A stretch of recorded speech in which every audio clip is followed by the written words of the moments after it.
नमस्कार साथियों। आज की इस महत्वपूर्ण चर्चा के अंदर हम पॉलिटिकल थ्योरी या राजनीतिक अवधारणाओं के बारे में बात करने वाले हैं। हालांकि इससे पहले या आज तक की जो मेरी वीडियो रही उस पे हमने वेस्टर्न पॉलिटिकल थॉट को या थिंकर्स को या western political thinker western political philosopher को समझने की कोशिश की। आज के बाद जो इस यूट्यूब चैनल जो वीरेंद्र एचपीयू के नाम से हमने क्रिएट किया है, और इस यूट्यूब चैनल का जो हमारा मकसद है कि राजनीति विज्ञान की जो संपूर्ण जानकारी है वह सभी व्यक्तियों को क्या है आसान भाषा के अंदर क्या है सभी व्यक्तियों तक पहुंचाना हमारा मकसद रहा है। आज की इस कड़ी को आगे जोड़ते हुए अब आज से हम पॉलिटिकल थ्योरी के ऊपर बात करने वाले हैं। परंतु राजनीतिक अवधारणाओं को जानने से पहले मैंने ये महसूस किया कि कुछ एक बातें जो कि परीक्षा के लिहाज से तो महत्वपूर्ण है ही है, परंतु राजनीति के बारे में यदि कोई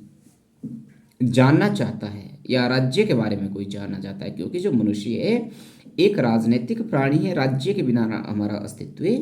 नहीं है। जैसे अरस्तु भी कहते थे कि राज्य के बिना या तो मनुष्य वो पशु के बराबर है या वो देवता, मतलब राज्य के बिना कोई भी व्यक्ति वो नहीं रह सकता आज के समय में। इसलिए हमारे लिए ये कुछ एक जो अवधारणा है, कुछ एक जो कॉन्सेप्ट है, उनको समझना बहुत ही महत्वपूर्ण है। जो ये जो चर्चाएं हमारी रहने वाली है ये ना केवल स्टूडेंट्स के लिए जो यूपीएससी की तैयारी कर रहे हैं, सिविल सर्विसेज की तैयारी कर रहे हैं, अपने कॉलेज कैट की जेआरएफ नेट की तैयारी कर रहे हैं, या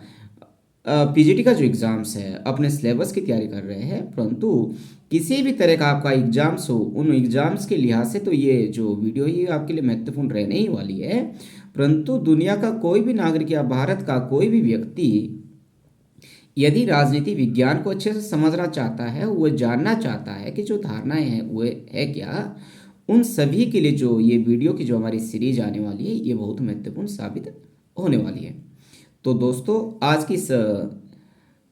चर्चा के अंदर हम ये समझने की कोशिश करेंगे एक पॉलिटिकल थिंकर और एक पॉलिटिकल फिलोसफर के अंदर मेन या बेसिक डिफरेंस क्या रहता है। ठीक है, difference between political philosopher and political thinker के बीच। ठीक है,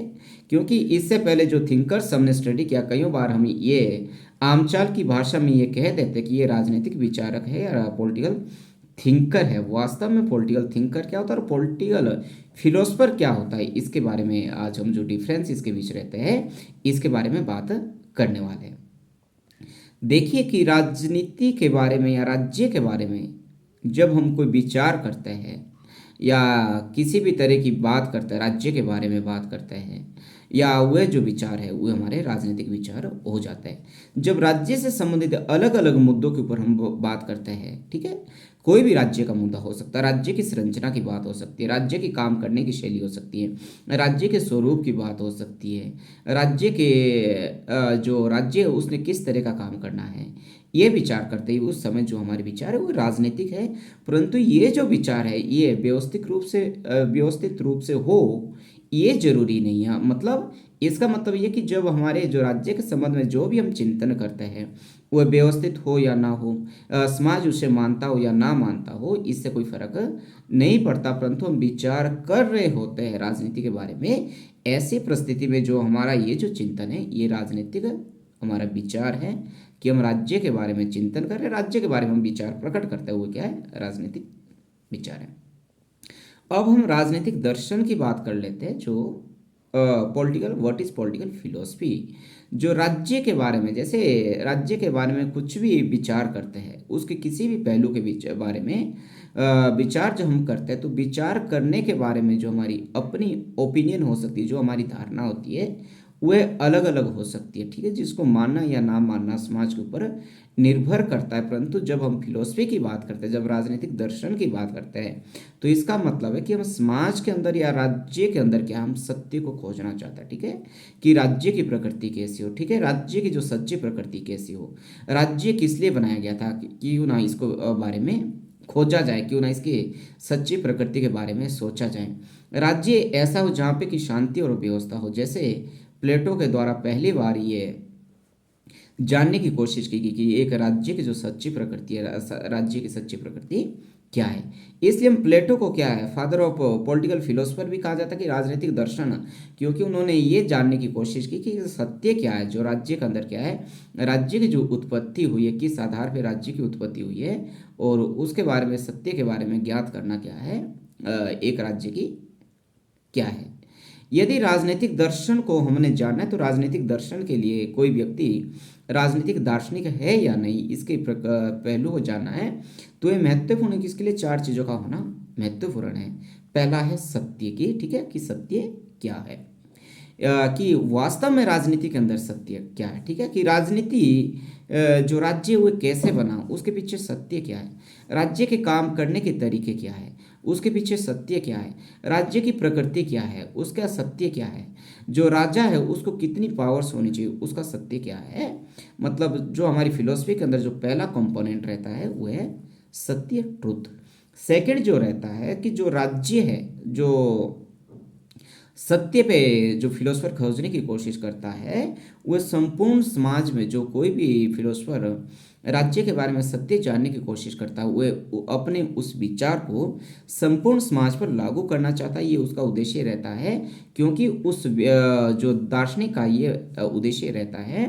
कि आज तक ऐसे अनसुलझे पहलू जिसकी वजह से जो व्यक्तियों का जो जीवन है बेहतर नहीं बन पा रहा था, या वह अज्ञानता के अंदर था, मेरे इस सत्य के विचार से यदि व्यक्ति इस पे अमल करे, समाज अमल करे, तो इससे क्या है, समाज का भला हो सकता है। जैसे प्लेटो ने अपने आइडियल स्टेट का कॉन्सेप्ट दिया था, जो कि एक सत्य पे, एक मतलब दिव्य प्रकृति वाला जैसा राज्य था। तीसरा जो फिलोसफर का जो उद्देश्य रहता है समाज की बेहतरी रहता है, कि जो समाज की बेहतरी करना क्या, एक जो फिलोसफर का वही अपना मेन एक उद्देश्य रहता है। क्योंकि उस समय की जो परिस्थितियाँ रहती है, उस परिस्थितियों के अंदर जो कुछ एक कमियाँ फिलोसफर को नज़र आती है, उस कमियों को दुरुस्त करना क्या, एक फिलोसफर का मुख्य उद्देश्य रहता है। फोर्थ जो चौथा जो कंपोनेंट या फीचर्स एक दार्शनिक की रहती है, कि जो राज्य वह सत्य के आधार पर वो खोजा, उसने खोजने का काम किया है, उस राज्य के अंदर शांति और व्यवस्था कैसे स्थापित की जा सके, इस बारे में बात रही है। क्योंकि पहले से जितने भी दार्शनिक रहे, उनके चिंतन का मेन मुद्दा ये रहा कि जो सत्य, सत्य को कैसे खोजा जा सके, और सत्य का कैसे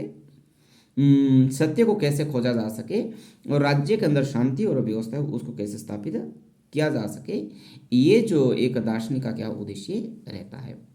और यही अंतर एक दार्शनिक और एक राजनीतिक चिंतक के बारे में। क्योंकि जो चिंतन का जो काम है, राजनीति के पहलू में किसी भी तरह का चिंतन खत्म करता है, और यहाँ पे जो उसका काम है, एक राजनीतिक चिंतक का क्या होता है, खत्म हो जाता है। परंतु जो राजनीतिक जो दार्शनिक है, जो राजनीतिक दार्शनिक का क्या है उद्देश्य, वो समाज की बेहतरी रहता है, वो समाज की बेहतरी के लिए काम करता है, और समाज को सत्य के गुणों से अवगत करवाने का उसका काम रहता है। ये एक